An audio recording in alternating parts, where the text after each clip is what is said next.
Buenos días, buenas noches, buenas tardes a toda la gente que esté viendo esto. Bueno, hoy día hablaremos sobre las resistencias del sensor NTC o PTC y algunos sensores de calor que encontramos en una máquina en un motor que pues básicamente encontramos en nuestro laboratorio.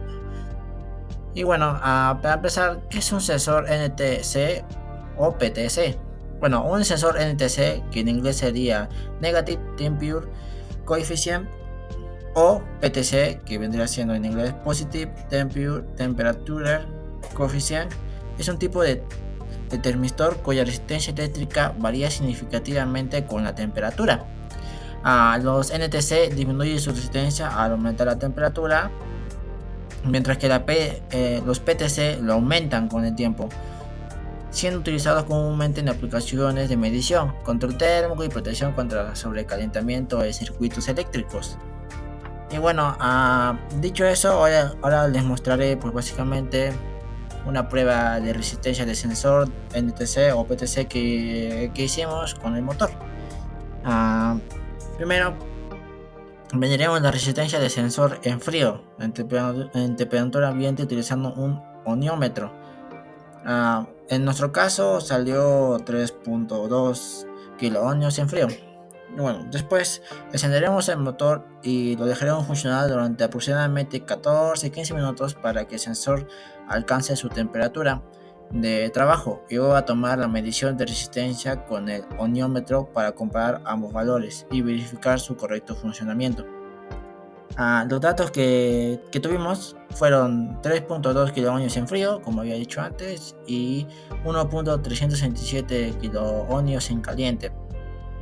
Estos datos son correctos para un sensor NTC, ya que este tipo de termistor reduce su resistencia al aumentar la temperatura. Si fuera un PTC, la resistencia debería aumentar con el calor, pero en nuestro caso, al disminuir, esto confirma que nuestro sensor es un NTC y está respondiendo como debería de ser.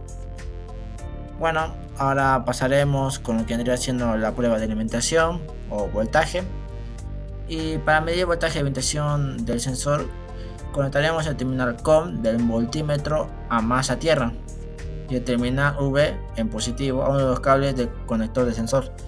Luego registraremos el valor mostrado y aseguraremos de que la llave de contacto esté en posición IGN, o sea, encendido, para que el circuito esté activo y pueda obtener una lectura precisa. En nuestro caso, pues nuestro multímetro muestra una lectura de 5 voltios, lo cual indica que el sensor sí está recibiendo alimentación correctamente y que sería un valor típico para sensores automotrices.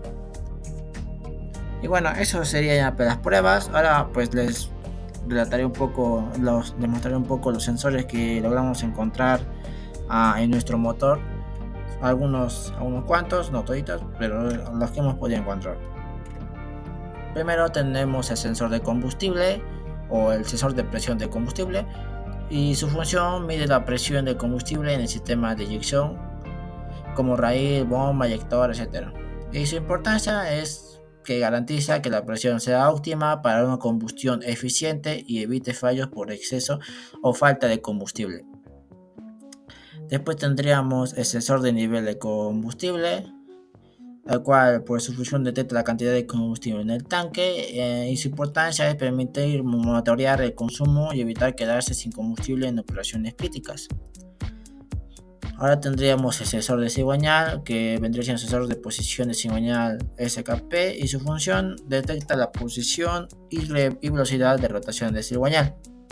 Y su importancia es esencial para la sincronización de la inyección de combustible y el encendido. El motor diésel controla el momento de inyección. Después tendríamos el sensor de eje de levas, sensor de posición del árbol de levas, también se llama SMP, y su función determina la posición del árbol de levas para identificar el ciclo de los pistones, admisión y compresión. Y su importancia es que trabaja con el sensor de cigüeñal para sincronizar la inyección y la válvula EGR. Ahora, y por último tendremos el sensor atmosférico o sensor de presión barométrica o MAP o MAF. El sensor MAP, que por inglés se traduciría como presión absoluta de múltiple, mide la presión del aire en el múltiple de admisión, mientras que el sensor MAF que sus siglas sería, de inglés a español sería flujo de aire masivo, cuantifica la masa del aire que entra al motor. Y bueno, la importancia de este sensor es que ajusta la mezcla aire-combustible según la altitud y condiciones ambientales, optimizando el rendimiento y reduciendo emisiones. Y bueno, con eso concluimos el video. Muchas gracias por ver. A todas las personas que estén pues viendo este video, ojalá que les haya servido de ayuda o para entender alguna que otra cosa. Y bueno, muchas gracias y hasta la próxima.